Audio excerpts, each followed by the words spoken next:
Welcome to Drive Time with Shasta, where golf meets grit. Stories unfold, and every mile driven brings us closer to the soul of the game. I'm your host, Shasta Averyhart. Let's tee it up. Hey y'all, welcome back to Drive Time. I'm your host, Shasta, and this is part 4 to our final episode with our Golf 101 series today. So today we're going to talk a little bit about what intimidates beginners, which is scoring, and how game formats work, and also a little bit about the mental side of the game. I'll break everything down to which it will make sense for you at the end of this, so you won't be overwhelmed when you get to the golf course, you head out to play, you can simply just keep score and enjoy your experience. First order of business is scoring terms. Now, we did go over scoring in, I believe it was part 2, but just as a refresher, as I have a scorecard right here, par. Par is the amount of strokes that is set for the golf hole on the golf course and is the expectations of what a golfer should make on the hole. Birdie is 1 stroke under par, bogey is 1 stroke over par, double bogey is 2 strokes over par, and eagle is 2 strokes under par. And obviously hole-in-one is a 1 on a par 3. You might get that if you get lucky. I always tell people when it comes to a hole-in-one, like I think I had 4 or 5, but I always tell people when they ask, I think it's a combination of luck, timing, and just you're at the right place at the right time, because I have seen someone get a hole-in-one when they have literally sculled it. I'm talking about they hit a worm burner all the way up, and then it's hit the flagstick and went into the hole. Okay, so however you do it, but it counts as it counts. 1 swing, 1 shot goes in, hole-in-one.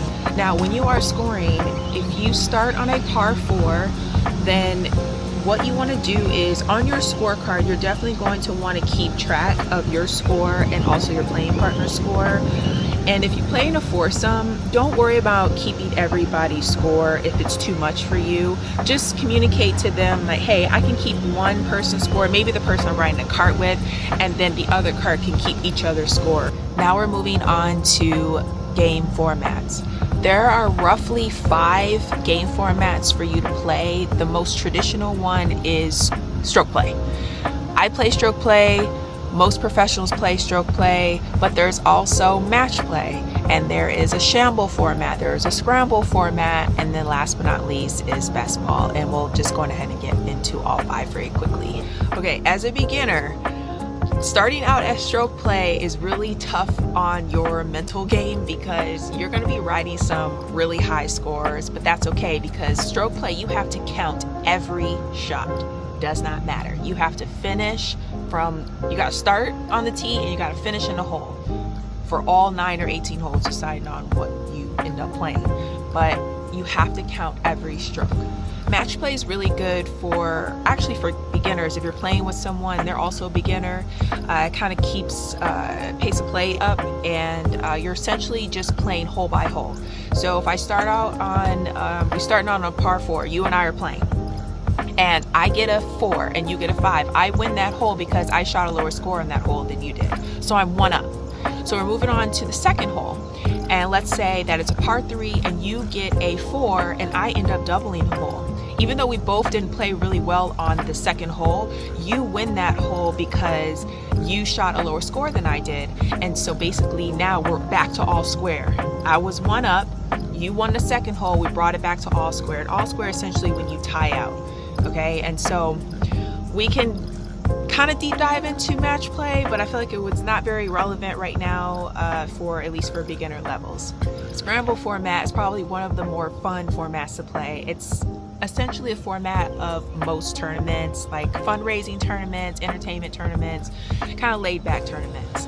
Scramble format is traditionally a foursome, and it's a group format, and everyone hits and then we choose the best ball, and then everyone hits from there, choose the best ball until we complete the hole, and then we start over until we finish. Best ball is when each player plays their own ball and the team takes the best score per hole. Now, number 5 is a shamble format, and those I really don't like playing those very much, but it exists in some of the fundraising or entertainment based tournaments, especially when In scramble formats, you can shoot a really low team score, and to eliminate people from cheating or, just trying to do whatever they can to win the tournament, shamble format is essentially everyone's going to hit a drive off the tee. So you hit your tee shot, and then everyone chooses which is the best tee shot, and then from there, everyone plays out their own ball until everyone finishes on the team. And then essentially, you're going to go by handicap, and it's like a team score format. A little confusing. I don't play too many of those, only if I go and play a pro-am or, essentially just a pro-am. Scramble and best ball formats are really ideal for beginners. It's very low pressure, it's team oriented, and you ultimately have a lot of fun. And I always recommend people to do that when they are starting out, and especially when you're getting involved with maybe let's say you're going to represent your company at a scramble, and you have maybe played golf a handful of times. Well, you can take a lot of pressure off yourself, because most likely it's going to be scramble format, and you don't have to feel so bad that you don't have to hit every shot perfect. You don't have to make every putt, because again, it's going back to team format. You guys, it is raining outside, and the temp has dropped here in Atlanta, so I'm not doing a whole lot of movement right now. I would love to be on the course showing you swings, things like that, but it is drizzling right now, so we're going to keep it in the cart for now, and then hopefully our next episode I will be on the golf course playing, and maybe going somewhere in Atlanta. Now that we're moving on to the mental game, I want to let everyone know right now that your mind is the most powerful muscle that you could ever exercise. And when I say that, I mean we as humans are inherently negative, okay? And when you look at golf, it's 90% mental, 10% physical. Why do people play well versus the people that play poorly? Well, it's because you get in your own way. For years, people would tell me that when I play in tournaments, and I would self-sabotage. And I couldn't figure out, they always tell me, but they wouldn't tell me how to get out of my own way. And it was essentially because of the negative self-talk, the negative self-image in certain situations. And so I'm telling you that the best thing you can do is to not create a joke from yourself. So a lot of times I'll be in a pro-am or a corporate outing, and I'm just playing with a group of amateurs, and they'll walk up to the tee, and to kind of get the group ice broken or whatever the case may be, they'll put the joke on them and be like, watch me slice it, watch me dump it off the tee, and they actually do it. And I'm like, you are actually really powerful, because if you would just say, hey, watch me hit this straight, and you really truly believe that, you might have actually had a higher successful chance of executing that type of shot versus the self-sabotage because you wanted to make the group laugh.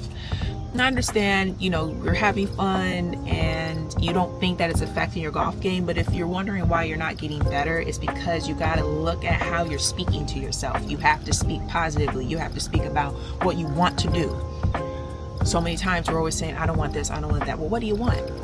What do you want to do? So, test trial here for you all on the putting green. It can be practice putting green, doesn't have to be on the course. What you can do is you can set up a 3-foot putt. Doesn't matter what kind of break it is, but during your routine, what you want to do is says, I'm going to commit to holding out this putt, and wholeheartedly feel it and believe it. Even if you got to start out with 2 feet, because what happens is when you say you're going to do something, you do it. You're feeding positive reps into your mind, and you can see yourself doing it. So then when you get on the golf course in competition, or where, a little tournament you're playing in, you're playing with some people's, money games, you have done it before, and you can go back and recollect, oh, I actually did that before, which means I can do it again. Okay, next thing is play with some gratitude. Be happy that you're out on the golf course in nature. You most likely it's quiet, and you're just enjoying living in the moment and playing a sport that's a privileged game. And I can use an experience to which I was going through, I think it's maybe my rookie year on LPGA, and I changed coaches, and I got back from a string of missed cuts, and I was dealing with some injuries or whatever, but that's neither here or there. I go to get a lesson with my coach at the time, was Brian Mogg, And I told him that I played with this player. I know where I was at. I was in Alabama. I was playing in Prattville for the Navistar Classic. And I played with a player that was just on fire. I mean, she was making birdies. She was hitting flop shots. Like, she was just executing the way I knew I could execute, but I wasn't doing it. And so I told him, I said, you know, I was getting real pissed off that she was making all these birdies and I'm over here scrambling for par, making silly mistakes and making bogeys. And I never forget when he told me, he said, you know, if you were to actually feed off of her making birdies and actually be happy that she's making birdies, that's going to feed onto you, and that energy is going to come to you. And ever since then, now don't get me wrong, you always want to be competitive and you always want to do well, but you also want your playing partners to do well, because if you beat them, then that means that you beat them at their best.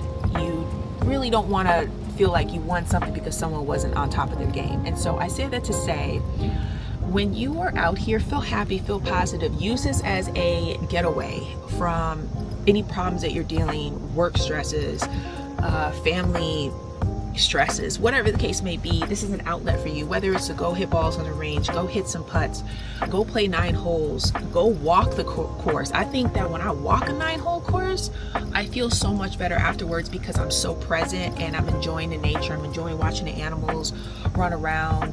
I'm just in the moment and happy. Patience, patience, patience. I'm still working on that, and I have been playing forever on and off the golf course. I'm not the most patient person, but I would say that you can't force results.